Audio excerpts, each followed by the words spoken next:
হে everyone, কেমন আছো সবাই? আশা করছি সবাই খুব ভালো আছো। আর আমিও কিন্তু অনেক ভালো আছি। আমি গিয়েছিলাম হায়দ্রাবাদের তেলেঙ্গানা মাঝগান্ডি খারতাল মন্দিরে। সেটা তো তোমরা আশা করি কম বেশি যারা আমার ভিডিও দেখো তারা জেনেই গেছো, কিন্তু ভিডিওটা ছিল রবিবারের। এডিট না করার জন্য তোমাদের সাথে এতদিন শেয়ার করা হয়নি, তাই ভাবলাম আজকে অবশ্যই আমার বন্ধুদের সাথে শেয়ার করি। তোমাদের সাথে তো আমি সব কিছুই শেয়ার করি, তাই ভাবলাম এই ভিডিওটাও আর শেয়ার কেন করব না। আর এই দেখলে তো আমরা বাসে উঠে গেছি, সকাল সকাল একদম রেডি হয়ে চলে গেছিলাম। আর ঘুরতে যেতে কার না ভালো লাগে, আবার মন্দির হলে তো কোনো কথাই না। আর এখানে আমরা একটু ব্রেক নিয়েছিলাম, নাস্তা করেছিলাম। এই দেখো আমরা কিন্তু মন্দিরেও চলে এলাম।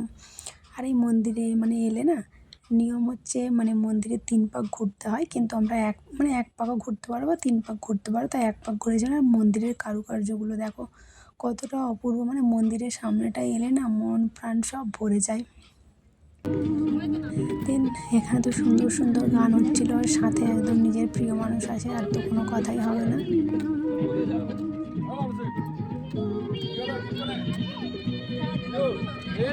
দেন আমরা তো বাস থেকে নেমে পড়লাম, আর আমাদের সামনেই একদম মন্দিরের সামনেই রুম নিয়েছিলাম। ওখানে তারপর আমরা রুমে যাচ্ছিলাম হেঁটে হেঁটে, কারণ রান্না বান্না হয়ে গেলেই তারপর এখানে পুজো দেওয়া হবে। আর এখানে কিন্তু মাকে মাংস দিয়ে পুজো দেওয়া হয়। তাই দেখো এখানে কিন্তু আমরা আমাদের রুমের দিকে যাচ্ছিলাম, যেখানে আমাদের রুমটা নিয়েছিল না, ভিউটা সত্যিই অপূর্ব। চলো তোমাদের দেখাই।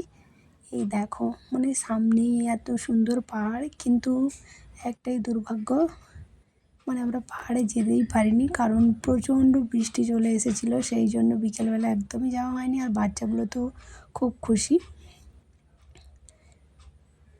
দেন এখানে আমরা এসে একদম অনেক গল্প করেছিলাম, তারপরে এখানে কাজে লেগে পড়েছি সবাই মিলে। আর কোথাও ঘুরতে গেলে সবাই মিলে হাতে হাতে কাজ করলে তবেই কিন্তু আনন্দ লাগে। আর তোমরা কিন্তু কে কোথা থেকে আমার ভিডিওটা দেখছো অবশ্যই কিন্তু কমেন্ট করে বলবে। আর যদি আমার ভিডিওগুলো ভালো লাগে অবশ্যই চ্যানেলটা ফলো করে সবাই পাশে দেখো। এদিকে কিন্তু আমাদের রান্না বান্নাও পুরো কমপ্লিট হয়ে গেছে। এই দেখো সবাই মিলে এখন চলে যাচ্ছি মায়ের দর্শন করব আর মায়ের পুজো দেব। আর বলে না, মায়ের দর্শন করা সত্যিই এত সহজ জিনিস না। আমি এতবার এসেছি, কিন্তু কোনোদিন এত মায়ের মন্দিরে ভিড় আমি দেখিনি। ফাইনালি অনেক কষ্ট করে আমরা মায়ের দর্শন করেছি আর মায়ের পুজো দিয়েছি। আর এখানে মন্দিরের ভেতরেও কারুকার্যগুলো দেখো কতটা যে অপূর্ব। যারা তো এসেছো তারা জানো, আর যারা আসেনি তারা আমার এই ভিডিওটা দেখে নাও ভালো করে। আর মায়ের কাছে যার যা প্রার্থনা আছে অবশ্যই করো, নিশ্চয়ই মা পূরণ করবে। আর এখানে দেখো মন্দিরের ভেতরে এখানেও সবাই পুজো করছিল, তাই আমার হাজব্যান্ডও এখানে পুজো দিচ্ছিল।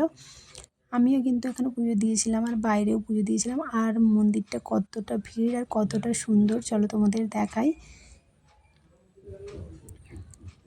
এই দেখো মন্দিরটা কত ভিড় আর কত সুন্দর মন্দিরটা, শুধু দেখো। আর এখানে না হায়দ্রাবাদের এই তেলেঙ্গানাতে বেশিরভাগ মন্দিরগুলোই দারুণ হয়। বেশিরভাগ এরকম টাইপের আদলেই মন্দির তৈরি থাকে। আর এই মন্দিরগুলো দেখতে না অপূর্ব লাগে। এত ভিড়। আর এটা ভিড় হচ্ছে তেলেগুওয়ালাদের বোনাল আছে, আর কিছুদিন পর সেই বোনালের জন্য এত ভিড়। আর ভিডিওটা না অনেকটা বড় হয়ে গেছে, তোমরা প্লিজ একটু দেখে নিও, স্কিপ না করে কিন্তু পুরোটা দেখবে। আর পার্ট 2টা কিন্তু নিয়ে আসছি, যখন আনবো ভিডিওটা কিন্তু দেখবে। আর ফাইনালি এখানে আমাদের পুজো দেওয়া কমপ্লিট। আর সবাই প্রচণ্ড সত্যিই হাঁপিয়ে গেছিলাম, আর প্রচণ্ড গরম, জাঁকাজাঁকি কি বলবো, ঠেলাঠেলি করে যথারীতি মন্দিরের ভেতরে চলে গেছিলাম। তাও কিন্তু আমরা ভিআইপি টিকিট কেটেছিলাম 100 টাকা করে, জানো। তারপরেও অত ভিড়, সত্যিই মায়ের দর্শন এত সহজ জিনিস না। আর এই দেখো এখানে কিন্তু সবাই পুজো দিতে যাচ্ছে। এই দেখো নিম পাতা মাথায় ভাঁড়ের মধ্যে নিয়ে। আর ফাইনালি আমরা পুজো দিয়ে রুমে এসে এখানে খাওয়া দাওয়া করতে বসে গেছি, কারণ সকাল থেকে নাস্তা করেছিলাম। তখন প্রায় 3:30 বাজে আমরা খাওয়া দাওয়া করছিলাম, বাচ্চাদের খাওয়াচ্ছিলাম। চলো ভিডিওটা এইটুকুই ছিল। পার্ট 2 অবশ্যই নিয়ে আসবো, সবাই দেখবে। টাটা।